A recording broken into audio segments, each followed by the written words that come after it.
कुंडलिनी का निवास, स्वरूप और प्रतिफल। बहुमूल्य संपदाएं पृथ्वी की गहराई में दबी पड़ी हैं। खनिज, कोयला, लोहा, सोना को प्राप्त करने के लिए भूमि को गहरा खोदना पड़ता है। इतने श्रम के उपरांत ये वस्तुएं प्राप्त हो पाती हैं। मोती सामान्य नदी नालों में नहीं, समुद्र की गहराई में पाया जाता है। दुस्साहसी उन्हें प्राप्त करने के लिए जीवन की बाजी लगा देते हैं। उथले पानी का पर्यवेक्षण करने वाले मछुआरे मछलियां ही प्राप्त कर पाते हैं। समुद्र के किनारे खड़े रहने वालों के हाथ पत्थर और बालू ही आती है। कीमती वस्तुओं की उपलब्धि के लिए अभिष्ट मात्रा में पुरुषार्थ की आवश्यकता पड़ती है और उसी अनुपात में साहस एवं मनोयोग भी करना पड़ता है। प्रकृति की व्यवस्था भी कुछ ऐसी है कि बड़ी संपदाएं पुरुषार्थी को ही मिले। यही कारण है कि उसने भौतिक संपदाओं को पृथ्वी के समुद्र के धरातल में छिपा कर रखा है, ताकि पुरुषार्थ से हीन, आलसी और अकर्मण्य व्यक्ति उन्हें प्राप्त न कर सकें। मनुष्य शरीर को परमात्मा की सर्वोत्तम कृति माना गया है। सर्वोत्तम इन अर्थों में कि इसके विकास की असीम संभावनाएं हैं। काया के अंतरंग में शक्ति के स्रोत छिपे पड़े हैं। उन्हें जगाया एवं उपयोग में लाया जा सके तो मनुष्य असाधारण सामर्थ्य का स्वामी बन सकता है। अंतर शक्ति स्रोतों को जगाने के लिए भी असामान्य साहस जुटाना पड़ता है। कठोर साधना पुरुषार्थ का परिचय देना पड़ता है।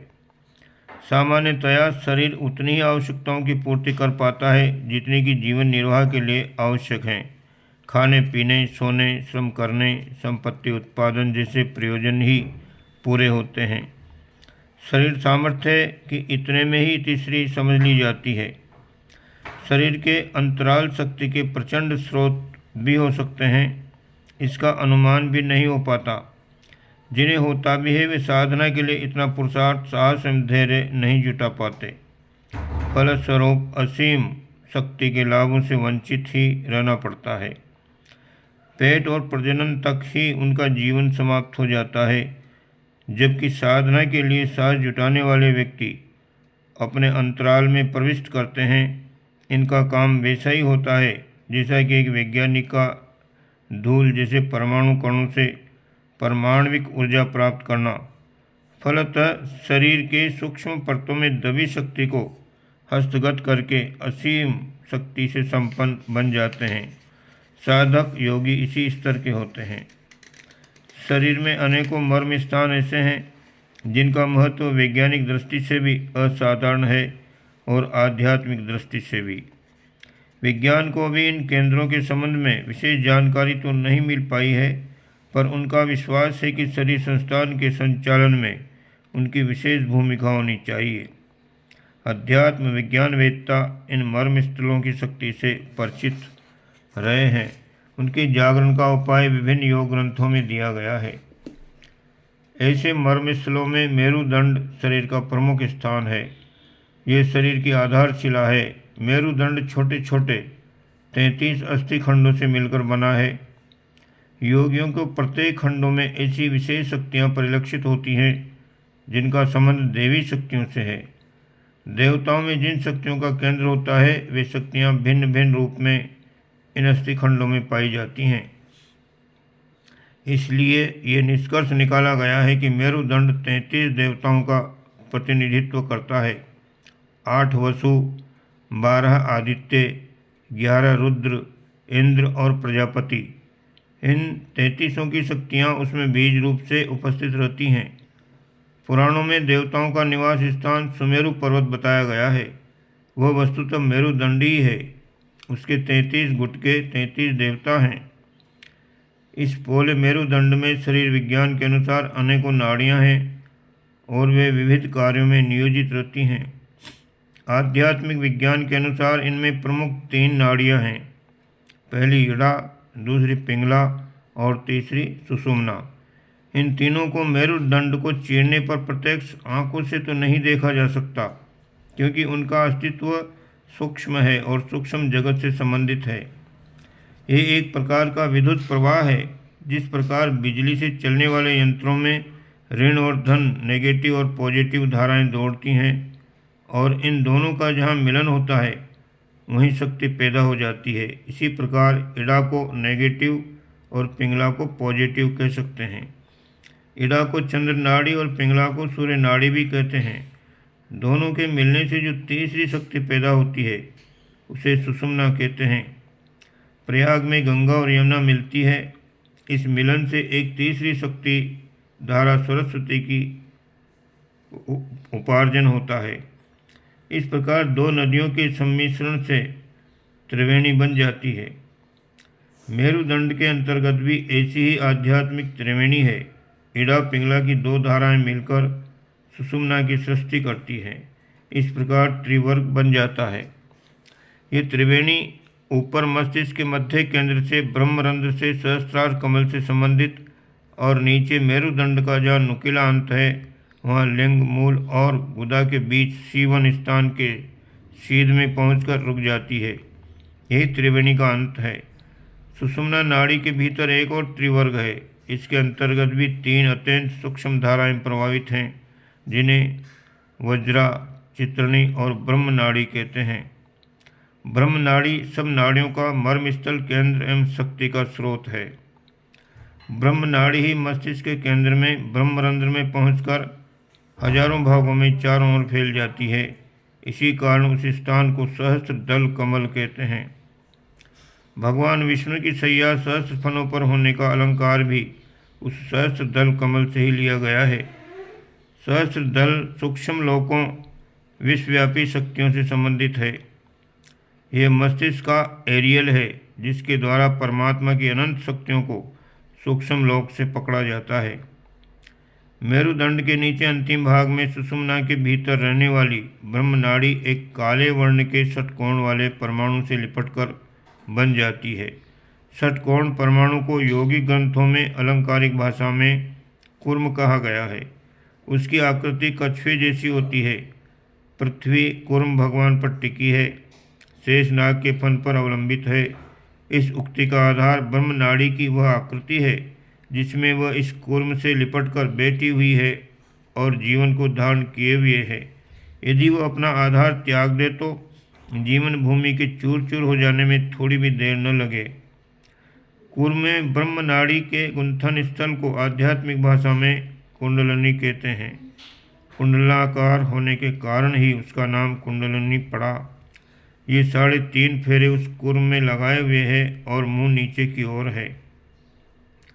कुंडलिनी की महिमा, शक्ति एवं उपयोगिता इतनी अधिक है जितनी की बुद्धि कल्पना भी नहीं कर सकती।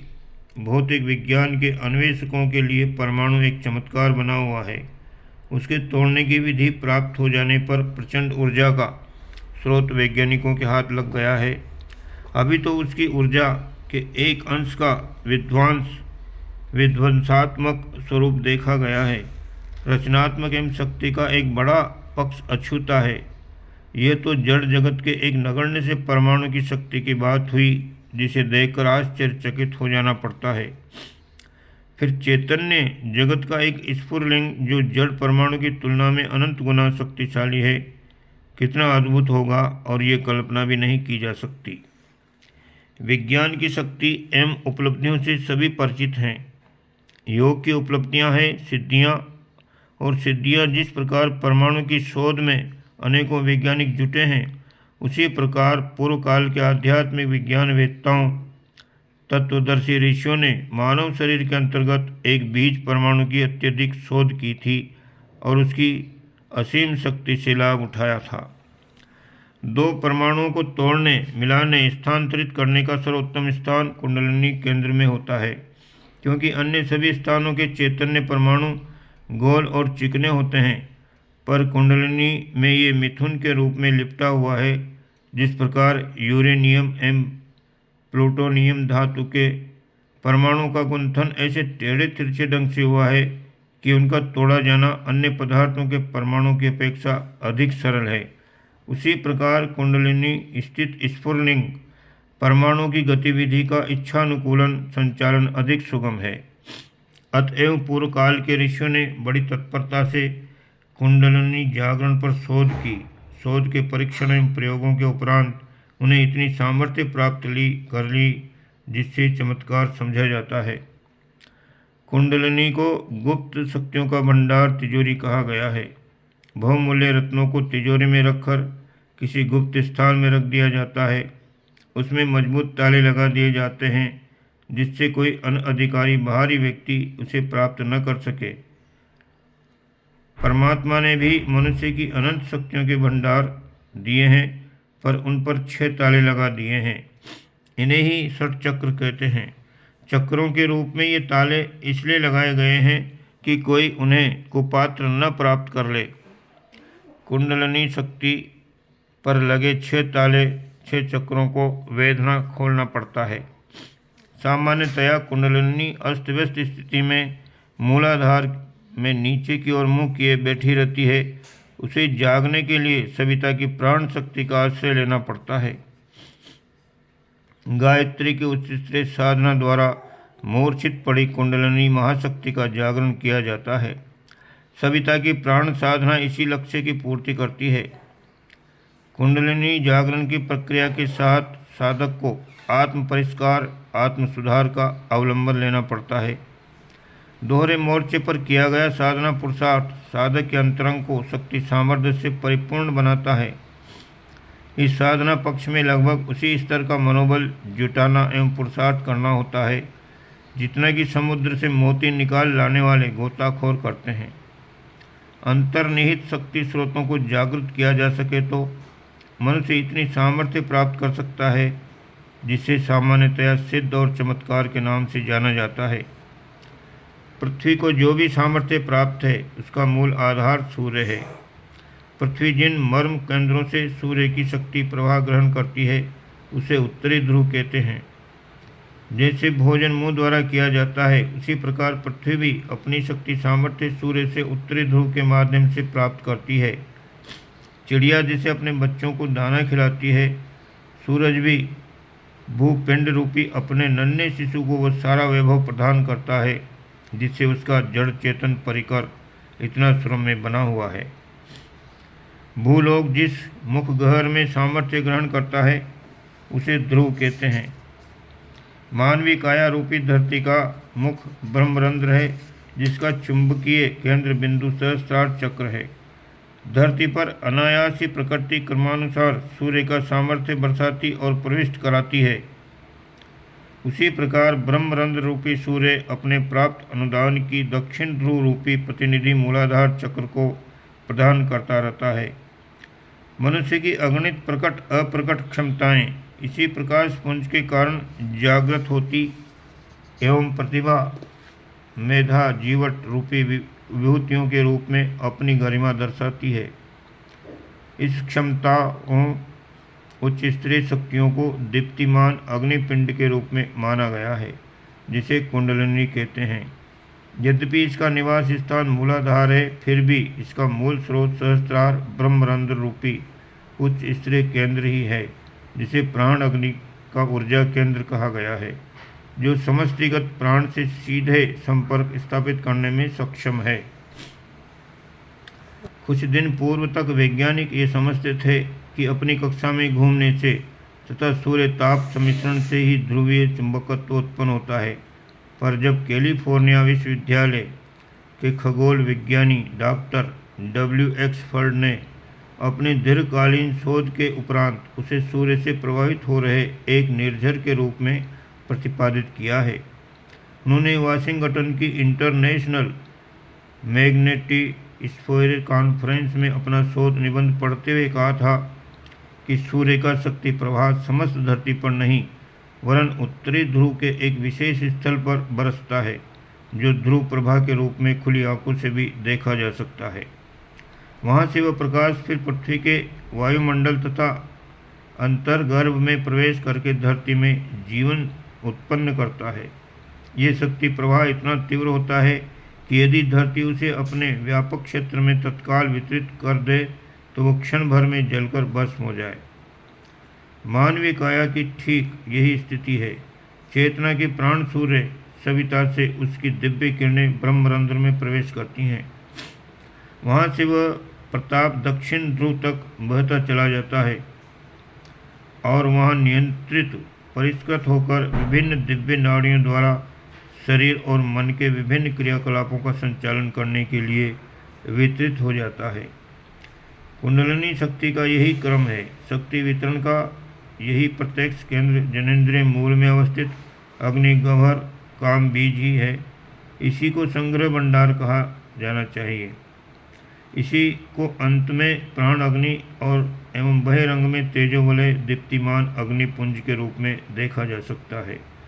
दीप्तिमान अग्नि एवं कायगत प्राण अग्नि के दो ही अग्नियाँ शरीर में मन के माध्यम से विविध क्रियाकलाप करती देखी जाती हैं। ये अग्नि संतुलन यदि अस्त व्यस्त हो जाए तो मनुष्य निराश टूटा हुआ हतवीर्य दिखाई पड़ता है। जीवित होते हुए भी उसमें आशा और स्फूर्ति की चमक समाप्त हो चुकी होती है। ओजस, तेजस, मनोबल, आत्मबल, वर्चस्व की दीप्तिमान चिंगारियाँ जो मनुष्य के क्रिया क्षेत्र में एवं भावना प्रवाह में दिखाई पड़ती हैं, वे मूलतः इन्हीं दिव्य अग्नियों की अभिव्यक्तियाँ हैं। आत्मिकी के भाषा में इसे कुंडलिनी शक्ति की प्रस्फुटित आभा कहकर संबोधित किया जाता है। जिस प्रकार ध्रुवीय चुंबकत्व सूर्य से प्रभावित ऊर्जा निर्झर के उत्तरी ध्रुव पर केंद्रित शक्ति प्रवाह के रूप में अपना अस्तित्व प्रकट करता है, उसी प्रकार मानवीय तेजस जैव चुंबकत्व भी सहस्त्रार रूपी उत्तरी ध्रुव के माध्यम से सुषुम्ना के प्रवाह पथ में गतिशील होता है। पूरा सुषुम्ना का पथ एक आयनिक क्षेत्र रूपी चेतन प्रवाह से घिरा होता है, जिसमें सघन ऋणावेश एवं धन आवेश वाले आयांश का परिभ्रमण होता रहता है। इनकी तुलना हम तालाब में उठने वाली जल तरंगों से कर सकते हैं, जिसमें केंद्र से उठने वाला प्रवाह क्रमिक गति से चारों ओर के क्षेत्र में तरंगे फैलाता रहता है। मूलाधार चक्र वह केंद्र है जहाँ अंतः इड़ा एवं अंतः पिंगला नाड़ी आकर मिलती है। सामान्य ऊर्जा सतत नष्ट करने वाले व्यक्तियों में सूक्ष्म रूप से जुड़ी होने पर भी आयांश का प्रवाह इनमें नहीं होता, नहीं उच्च आवेश वाले आयामों को धारण करने की क्षमता ही विकसित हो पाती है। इस केंद्र की प्रसुप्ति से जागृति एवं स्फुरना तब होती मानी जाती है जब योग साधना का आश्रय लेकर इड़ा पिंगला की आयानिक सघनता बढ़ाई व ऊर्ध्वगमन की प्रक्रिया गतिशील बनाई जाती है। यह क्षेत्र जिसकी संज्ञा दक्षिणी ध्रुव से दी जाती है, एक प्रकार का बायोकंडेंसर है, जहाँ चुंबकीय बल सम मात्रा में केंद्रित एवं सघन होता है। भौतिकी के ज्ञाता जानते हैं कि कंडेंसर एक विद्युत उपकरण होता है जो निश्चित क्षमतानुसार विद्युत ऊर्जा संग्रह करने में समर्थ है। जैसे चिंगारी के रूप में ऊर्जा प्रस्फुटित होती है, उसी प्रकार कंडेंसर की प्लेट के मध्य स्थित डाई इलेक्ट्रिक दो विद्युत ऊर्जा केंद्रों के बीच स्पार्क का काम करता है। इड़ा पिंगला के आयोनिक विभव के मध्य स्थित मूलाधार चक्र का ये बायोकंडेंसर ऊर्जा के एकीकरण, सघनीकरण, ऊर्ध्वगमन में महत्वपूर्ण उपकरण की भूमिका निभाने में लगता है। यह ऊर्जा प्रवाह उतना ही ऊंचा जाता है जितने की मात्रा में ऊर्जा विनिर्मित होती है। इस प्रवाह का प्रस्फुरण उन्नयन ही प्रसुप्त कुंडलिनी का जागरण है, जिसकी चरम परिणति सहस्रार रूपी उच्च केंद्र पर जाकर आनंदमय कोश के जागरण रूपी उच्च स्तरीय उपलब्धि के रूप में होती है। मानव का शरीर ऊर्जा का पुंज है। इसके अंदर स्नायु तंतु रूपी नेटवर्क इतना जटिल है कि किसी भी यंत्र को इसका विकल्प नहीं बनाया जा सकता। योग तंत्र विज्ञान के ज्ञाता ये जानते हैं कि समष्टि में संव्याप्त प्राण ऊर्जा के प्रवाह को कैसे अपने अंदर संग्रहित कर इस नेटवर्क को जंजाल मात्र न रहने देकर एक डायनोमिक बना दिया जाए तो सूक्ष्म शक्ति संपन्न केंद्रों को जगाने की भूमिका संपन्न कर सके। तंत्रवेत्ताओं ने वैज्ञानिक आधार पर यह परिकल्पना की है कि सुषुम्ना के मध्य ब्रह्म नाड़ी पर शक्तिशाली चुंबकीय प्रवाह होता है। नीचे से ऊपर तक मुख्यतः 6 चक्र विद्यमान हैं। प्रत्येक 2 चक्र के मध्य एक ऊर्जा पैकेट तब बनता है। अब नीचे का डायनमो जैव चुंबकीय प्रभाववश चलने लगता है। हर 2 चक्र के मध्य का केंद्र बिंदु एक प्रकार से इलेक्ट्रोडायनामिक कॉइल होता है, जिसका मध्य भाग अपार ऊर्जा से भरा होता है। ईड़ा व पिंगला नाड़ियाँ सिम्पैथेटिक व पैरासिम्पैथेटिक स्नायु संस्थान एक प्रकार से इसी प्रकार की शक्तिशाली 2 कॉइल्स हैं, जिनके मध्य सुषुम्ना एवं षटचक्र तथा छोटे छोटे ऊर्जा पैकेट विद्यमान हैं। यौगिक क्रियाएं जो क्रिया योग मात्र नहीं अपितु उच्च स्तरीय भाव योग परक होती हैं, अन्यान्य अध्यात्म अनुशासनों तप तितिक्षा के द्वारा इस क्षेत्र की तीव्रता को बहुत बढ़ा देती है और ये कॉइल सक्रिय होकर सर्पिल गति से ऊपर की ओर चल पड़ता है। यही इस ऊर्जा केंद्र का जागरण है, जिसे कुंडलिनी योग नाम से पुकारा जाता रहा है। सारी प्रक्रिया विज्ञान सम्मत है, जटिल भौतिकी के सिद्धांतों पर आधारित हैं, अतः किसी प्रकार के संदेह की कहीं गुंजाइश नहीं रह जाती। कुंडलिनी साधना में नाद बिंदु योग के उपक्रम के विस्तार में जब आज्ञा चक्र में ध्यान एकत्रित किया जाता है तो रंग बिरंगी झिलमिल किरणें उपजती, उड़ती और विलीन होती दिखती हैं। ये दिव्य शक्ति संस्थान के पुनर्जागरण का चिन्ह माना जाता है। ये झिलमिल ऊर्जा प्रवाह उत्तरी ध्रुव की तरह साधक के ब्रह्मरंध्र में चुंबकीय प्रवाह की हलचल को ही प्रमाणित करता है। ज्ञातव्य है कि सूर्य इन दोनों